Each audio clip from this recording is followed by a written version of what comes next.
We have in Australia, sadly, a compromise at the highest of levels.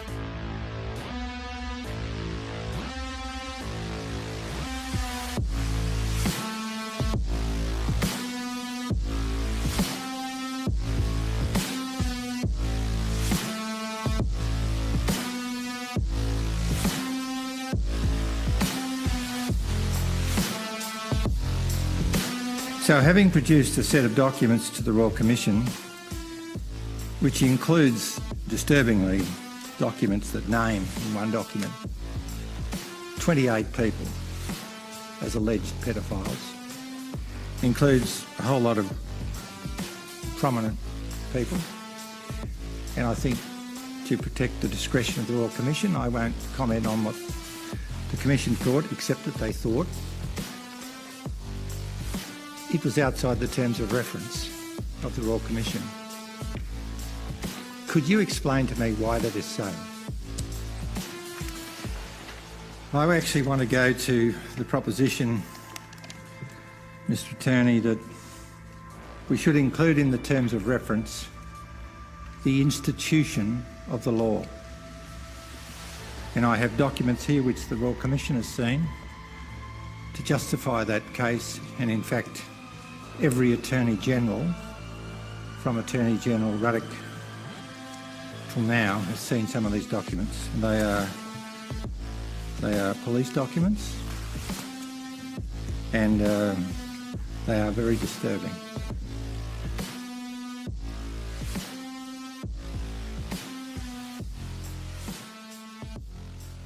It's not so much the secret that's the problem. It's when a group of people, such as the 28 people on this page, keep each other's secrets, that the institution becomes compromised. And on this list, and I won't, there are some spectacular examples of that.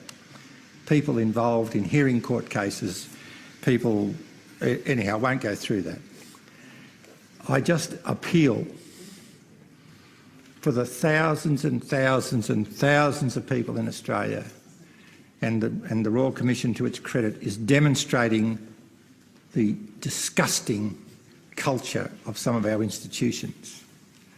I appeal for you to give consideration to cleaning up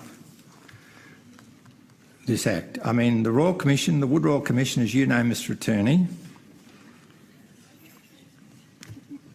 was about to explore who the legal fraternity people were that used to attend Costello's, the boy brothel club in Kellett Street, King's Cross. And I've actually got the list here. And a lot of them are still practising. But the judge of the day of the Royal Commission decided it was a no-go zone, and Paddy Bergen, counsel assisting at the time, said, "We'll rise for morning tea," and they never went back to it. And I did ask the Commissioner why. He said he'd deny it if ever I mention it. I think it's time to mention it in view of the good work of the Royal Commission. He said, "We've decided not to revisit that issue because the public would lose confidence in the judiciary." Because the public would lose confidence in the judiciary. I think it's time, like the churches and our other institutions who are now facing up to the truth, I think it's time the institution of the law faced reality. In recent months, I've put a proposition